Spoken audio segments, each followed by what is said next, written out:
The palace of Babylon still smelled of incense when the world realized that Alexander the Great was dead. Outside, the Euphrates flowed silently under the early morning sun, unaware that history had just been split in half. Inside the dim chamber where the greatest conqueror of all time had taken his last breath, his generals stood frozen, staring at the lifeless body of the man they once believed could not die. For a moment, there was no sound, no order, no empire, only silence. Alexander had stretched his dominion across continents, crushed empires, rewritten maps, and carried his ambition from the Aegean to the edges of India. Yet the one question he failed to answer, the question that would decide the fate of the world, was whispered only in his final moments. To whom do you leave your empire? Alexander had tried to answer, but his voice had vanished. Only a gesture remained.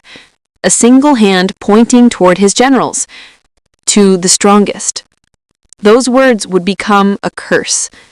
The room swelled with tension as the generals gathered around the body. They had followed him through deserts and mountains, through fire and blood, but now they stood as rivals. Perdiccas, the royal marshal, Ptolemy, the cunning commander from Macedon, Seleucus, the rising star of the companions, Antipater, who ruled Macedonia in Alexander's absence, Lysimachus, silent but deadly, Cassander, young, ambitious, watching the giants with cold calculation.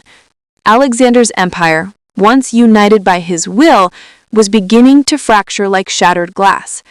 Outside, the army demanded answers. Tens of thousands of Macedonian veterans filled the courtyards, their armor dusty, their faces lined with old battles. They wanted a king. They wanted stability. They wanted to know what would happen next. Inside, the generals argued late into the night. Alexander has a brother, said some. Aridaeus, weak-minded, unfit, manipulated easily. Alexander's unborn child may be the heir, said others. Roxana, pregnant, vulnerable, alone in a foreign land. But neither can rule an empire. In the end, politics demanded compromise, a dual kingship.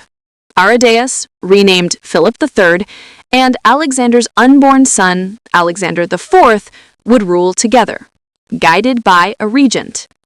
Perdiccas seized the role, but the soldiers did not trust him, nor did the generals, nor did the empire. From the very beginning, the ground beneath the Macedonian world began to crack. Word spread through Babylon that the funeral of Alexander would be unlike anything the world had ever seen. Artisans worked day and night to construct a golden carriage the size of a temple, sculpted lions, massive pillars, jeweled panels, golden chariots, all adorned the enormous hearse that would carry Alexander back to Macedonia, where his ancestors slept. But Ptolemy had other plans. He knew something the others did not. Whoever possessed the body of Alexander possessed his legacy. And so, as the great funeral carriage began its journey west, Ptolemy intercepted it on the plains of Syria. With a swift move that would echo through time, he seized the body of the king he once served and carried it not to Macedonia, but to Egypt. There, in Memphis, and later in Alexandria, Ptolemy built a tomb for Alexander that would become one of the most sacred places of the ancient world. The theft of Alexander's body was the spark. The wars began.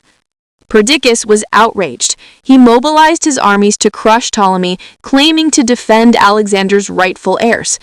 Across the empire, alliances formed and shattered in days. Generals who once drank together now sent armies against each other. In Macedon, Antipater and Craterus fought to maintain control. In Asia Minor, Eumenes defended Alexander's legacy with brilliant strategy. In the east, Seleucus, underestimated by many, rose steadily through ambition and skill. The empire that Alexander built in a decade began to disintegrate in a year. Perdiccas marched against Egypt, but the Nile swallowed him. His soldiers rebelled, and Perdiccas was murdered by his own officers. Ptolemy smiled. With Perdiccas gone, new powers emerged.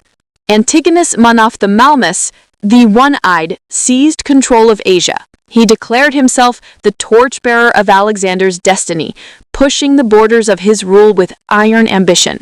His son, Demetrius, rose beside him, brilliant, unpredictable, adored by armies. In the east, Seleucus fled Babylon only to return with a force so determined that he reclaimed the city and established a dynasty that would last centuries. Macedonia itself became a battleground. The heirs, Alexander's son and half-brother, became pawns in a game far greater than any throne. Blood spilled across Europe and Asia as generals carved their territories like hungry wolves dividing prey. The dream of a united empire died slowly, violently. But even as the world tore itself apart, Alexander's shadow remained. Every general claimed to fight for him. Every soldier carried memories of his voice. Every battlefield echoed with stories of the young king who once led them into the impossible. And yet, amid the chaos, a deeper truth emerged. Alexander had conquered the world, but his true legacy was not territory. It was transformation. He spread Greek culture across Asia, built cities that became centers of science, art, and learning. He opened trade routes, merged civilizations, inspired philosophies from Athens to India. His name became a symbol of ambition itself, limitless, untamed, unstoppable. As the Diadochi Wars raged on, the empire finally solidified into three major powers: Ptolemaic Egypt, Seleucid Asia, and Antigonid Macedonia.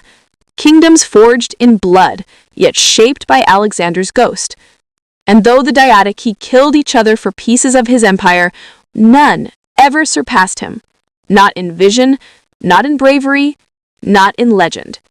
In the end, long after the wars ended, long after the generals were gone, long after the sands of time covered their victories and their graves, the world still remembered only one name above all: Alexander.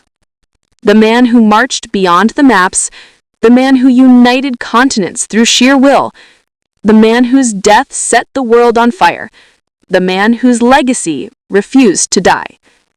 End of Part 11. Part 12 will cover the final fate of Alexander's mother Olympia, the murder of Roxana and Alexander IV, rise of the Hellenistic world, and the long-term impact on modern civilization.